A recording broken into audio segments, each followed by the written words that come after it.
Assalamualaikum warahmatullahi wabarakatuh. Halo guys, salam gaul.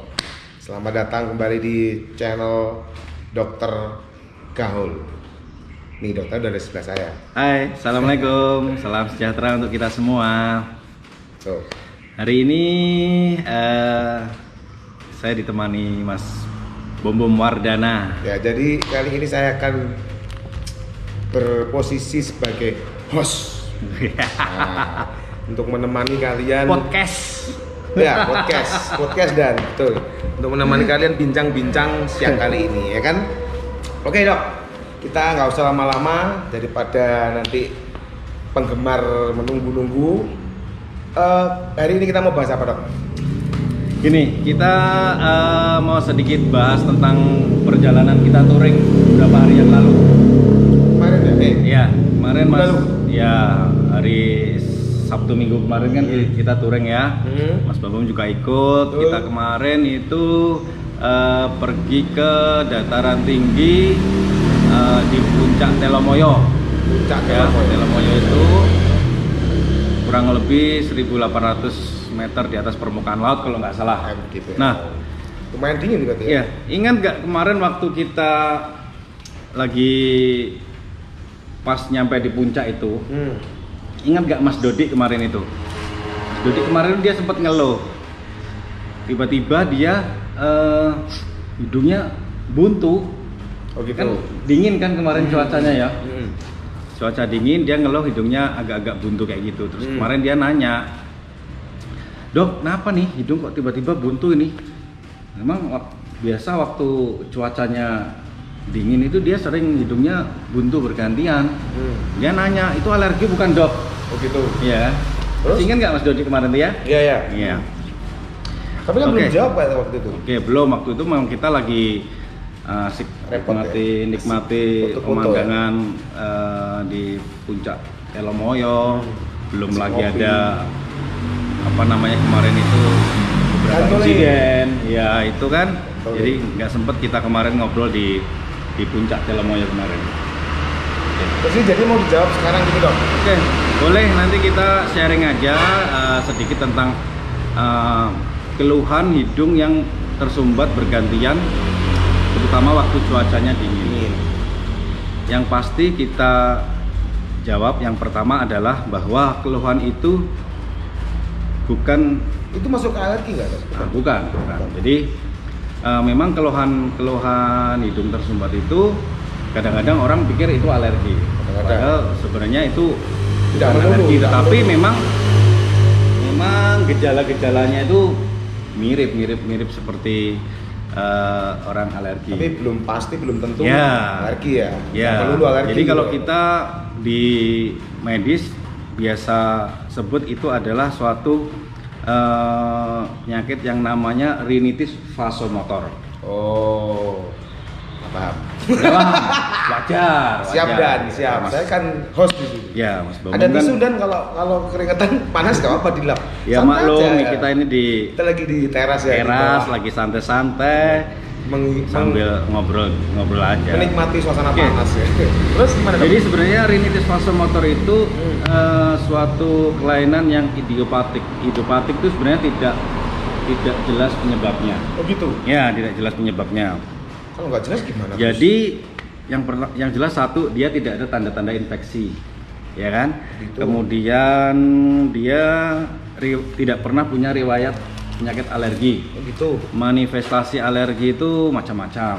Kalau di bidang THT hidung biasanya ya pasti ada keluhan bersin-bersin yang apa namanya terus-menerus, kemudian Mirip sampai kayak mata berair ya. Kalau di rinitis vasomotor enggak sampai mata berair. Ya mata berair, kemudian hidung rasanya gatal, itu alergi. Nah, kemudian bisa juga perubahan hormon ya. Kemudian bisa juga karena reaksi obat tertentu. Tapi kalau secara prinsip sebenarnya memang Kalau tidak misalnya ada obat tertentu berarti alergi obat dong. bisa Enggak. jadi, tapi kalau dalam hal ini kasus tersebut rinitis vasomotor itu sebenarnya tidak jelas penyebabnya. Tapi gejala-gejalanya salah satunya ya yang mirip-mirip penyakit alergi salah satunya hidung tersumbat. Dan biasanya tersumbatnya hidung itu bergantian antara kanan dan kiri. Dan itu hanya dingin toh? Ya, sesuai dengan perubahan posisi tidur. Ya, misalkan dia posisi tidurnya kiri, biasanya nanti yang mampet kiri, dia kanan nanti yang mampet kanan. Oh, aku pernah gitu ya. Nah, kadang-kadang orang bilang itu alergi, karena belum tentu itu alergi. Tapi orang alergi bisa jadi terjadi keluhan tapi seperti juga itu. Tidak melulu flu ya dok ya? Ya, jadi kadang-kadang apa ya istilahnya itu flu-like syndrome. Jadi sindrom yang mirip-mirip flu. Oh. Jadi kumpulan gejalanya itu mirip-mirip penyakit flu itu. Ya. Nanti ada obatnya dok? Ada. Jadi kemudian gejala kedua yang sering muncul adalah ingusnya bening atau cair. Beberapa kasus tertentu yang itu sudah ada apa namanya terkena kuman, biasanya kadang-kadang sampai ingusnya kental. Tapi biasanya yang paling sering adalah ingusnya bening dan cair. Dan kadang-kadang jumlahnya juga agak banyak. Dan yang jelas bedanya sama penyakit alergi atau rinitis alergi adalah di rinitis vasomotor itu tidak sampai ada keluhan mata yang sampai gatal atau mata yang sampai berair, ya. Itu nggak sampai hidung sampai gatal. Yang dibilang tadi masuk ke alergi tadi ya. Nah, salah satunya itu. Jadi kalau di rinitis vasomotor jarang disertai keluhan-keluhan gatal pada hidung, mata maupun sekitarnya atau leher juga bisa. Itu. Jadi dan bersin pun juga itu hanya kadang-kadang aja. Ya. Bedanya kalau rinitis alergi ya, kalau alergi itu dia satu periode bersin itu bisa sampai 4 sampai 5 kali. Jadi acing.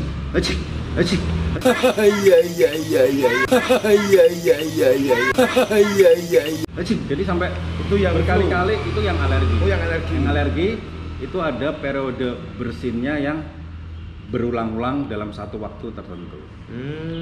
Itu. Tapi kalau di rinitis vasomotor keluhan bersin itu hanya kadang-kadang aja seperti itu.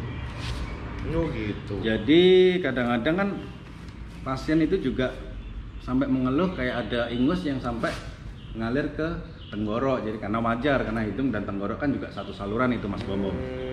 Gitu. Gitu ya. Kemudian sampai ada yang bilang sampai batuk itu juga bisa kadang-kadang. Oh, tapi ya pantesan. Ya. Jadi bisa menyebabkan batuk juga bisa, kayak gitu. jadi batuknya itu kayak batuk-batuk yang keselak gitu loh. Bukan batuk yang ada riwayat sakit paru-paru itu bukan. Jadi Batuknya kayak batuk. karena ada cairan yang ngalir di tenggorok bagian belakang. Kayak batuk berdehak gitu ya. Jadi kayak istilahnya mendehem. Nah, jadi kayak ada lendir yang kerasa di tenggorok. Padahal sebenarnya itu bukan batuk yang patologis, bukan. Nah, itu hanya keluhan-keluhan. Masuk ke batuk berdehak bukan dok? Bukan ya? Biasanya nggak sampai. Kalau batuk berdehak kan biasanya masalahnya di saluran bagian nafas bagian bawah biasanya gitu. Kalau ini kan kita bicara di saluran nafas bagian atas kayak gitu.